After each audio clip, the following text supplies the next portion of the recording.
여러분들 정말 이렇게 많이 오셔서 감사를 드립니다. 저는 이렇게 많이 오실 줄 몰랐는데 정말 많은 언론인들께서 이렇게 많이 오신 데 대해서 진심으로 감사를 드립니다.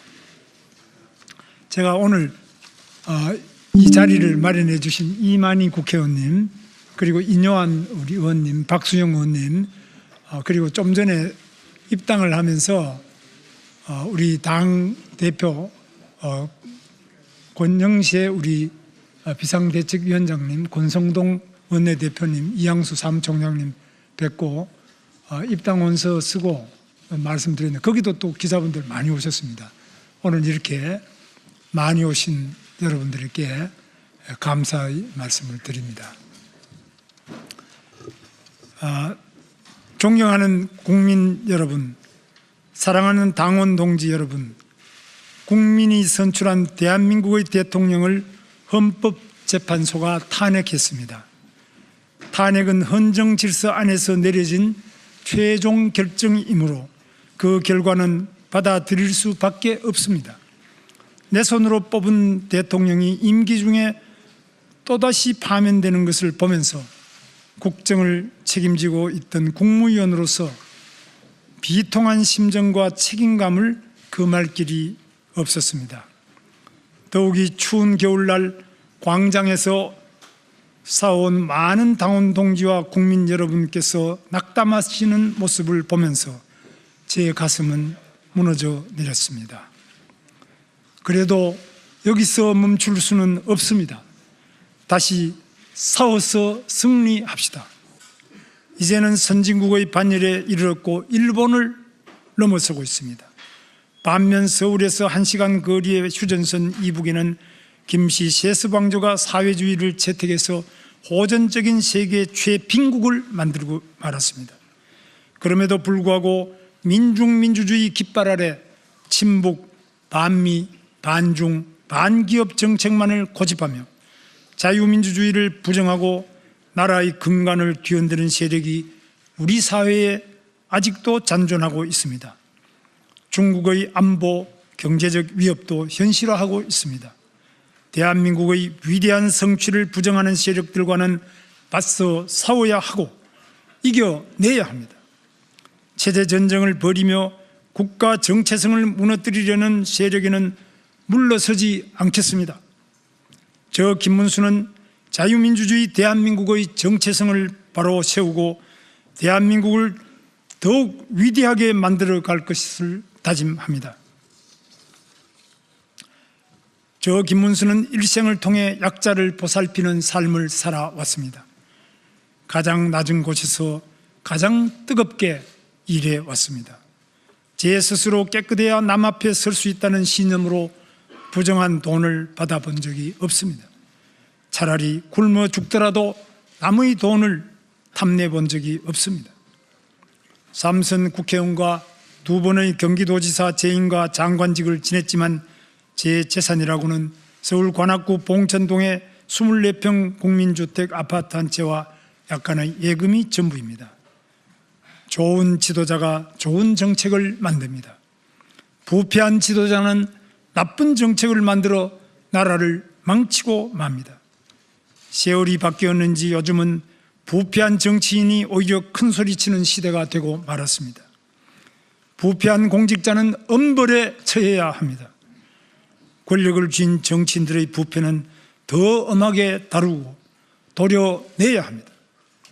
12가지 죄목으로 재판받고 있는 피고인 이재명을 상대하기에는 가진 것 없는 깨끗한 손 이 김문수가 제격이 아니겠습니까? 돈 문제로 검찰에 불려갈 일이 없는 저 김문수만이 할 수 있습니다. 거짓말하지 않는 저 김문수만이 할 수 있습니다. 제대로 싸우는 저 김문수만이 할 수 있습니다. 거짓과 감언 이설로 대한민국을 혼란과 파벌로 몰고 갈 이재명의 민주당은 저 김문수가 확실히 바로 잡겠습니다. 존경하는 국민 여러분, 지금 대한민국은 근래에 경험해보지 못한 혼란에 빠져 있습니다. 탄핵 이후 국민 여러분들께서는 더 큰 걱정을 하고 계십니다. 그러면서도 과거의 허물을 벗고 새롭게 앞으로 나아가기를 기대하고 계십니다. 대통합이든 대연정이든 나라가 잘 되는 일은 무엇이든 해야 합니다. 저 김문수는 성실하고 순수한 삶을 살려고 노력해 왔습니다. 이제 제가 나서 새로운 전진을 시작하겠습니다. 모두 함께 새롭게 앞으로 나아갑시다. 우리 청년들 앞으로 좀 나오시죠. 의원님들 같이 우리 손잡고 하면 자, 함께 힘을 합쳐 위대한 대한민국을 만들어 갑시다. 다시 위대한 대한민국. 저 김문수와 함께 뜁시다. 감사합니다.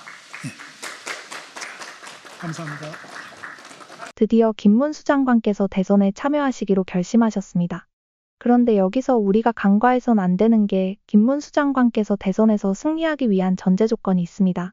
분명히 반국가 세력들은 지금까지 흐름을 볼 때 이번 대선에서 유례를 찾아볼 수 없는 부정선거를 계획할 수 있습니다. 이걸 막을 수 있는 방법은 오직 국민과 미국의 지원입니다. 트럼프 대통령에게 발생했던 작년 여름 총격 사건을 기억하십니까? 물론 다행히 트럼프는 목숨을 건졌고 범인은 현장에서 체포되었습니다. 그런데 당시 경우에는 아직까지 미스테리한 부분이 많이 있습니다. 오늘 말씀드리려고 하는 요점은 당시 총격 사건이 내용이 아닙니다. 당시 트럼프는 사면 초과에 몰려 있었습니다. 사법적인 문제와 물불을 안 가리는 좌파 세력의 조직적인 방해, 그리고 부정선거의 불안 요소까지 말입니다.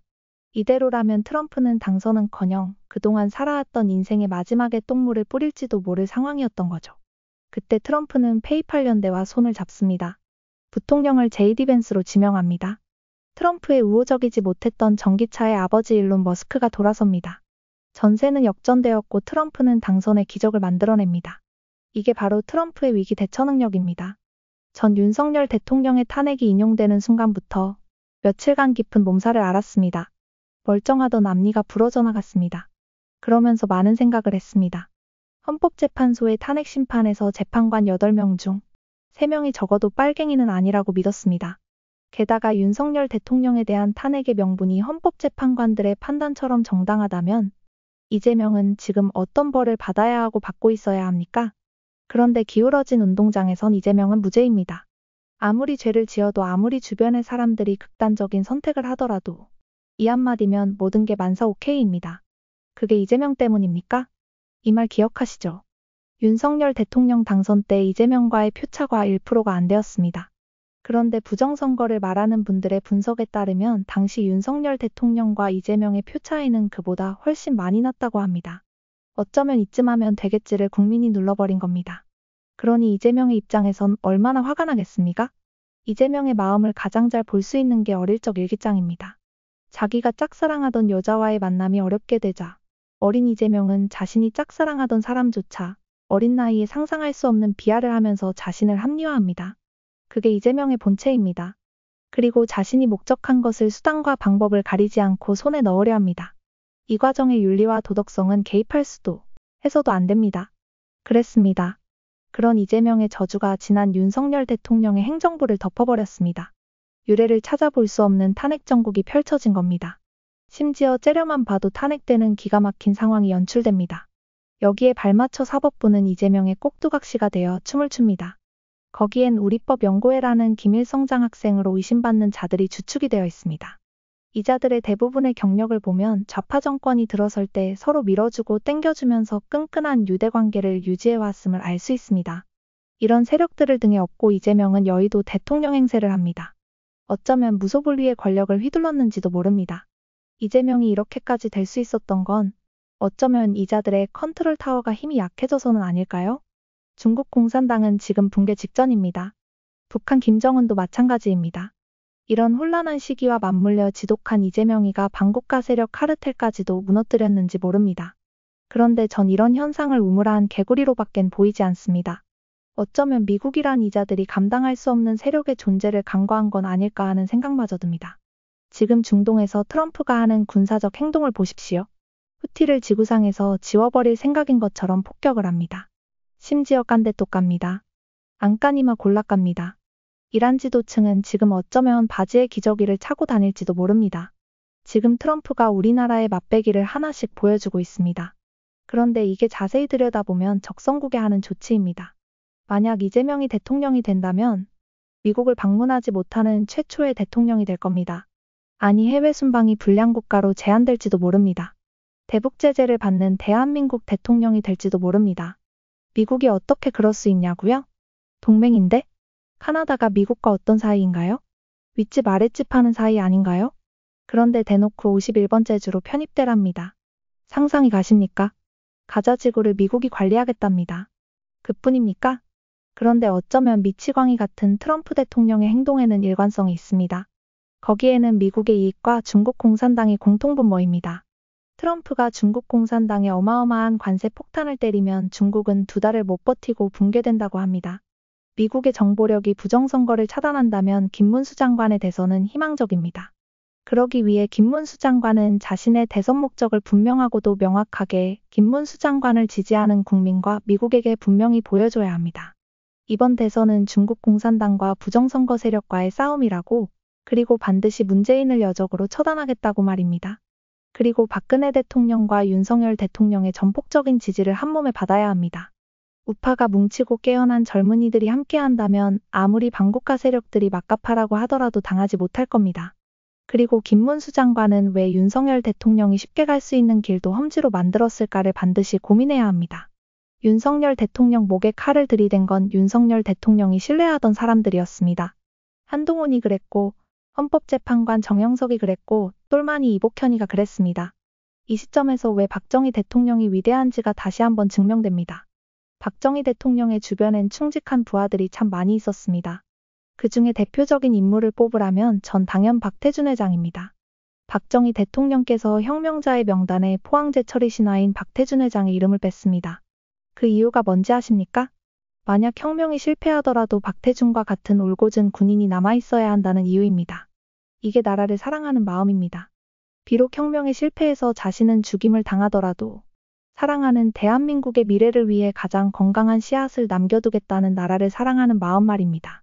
그리고 혁명에 성공하시고 박태준을 정치의 발을 담그지 못하게 하셨습니다. 오로지 포항제철에 몰입하게 하셨습니다. 시간이 많이 흘러 박태준 회장이 박정희 대통령의 묘역을 방문하며 너무 늦게 와서 죄송하다고 눈물을 흘리셨다는 일화가 기억납니다. 이게 바로 믿음입니다. 이런 믿음으로 박태준 회장은 죽을 힘을 다해 자신에게 주어진 명령을 목숨을 바쳐 최선을 다했습니다. 결과 불가능했던 포항제철은 세계적인 기업이 되었습니다.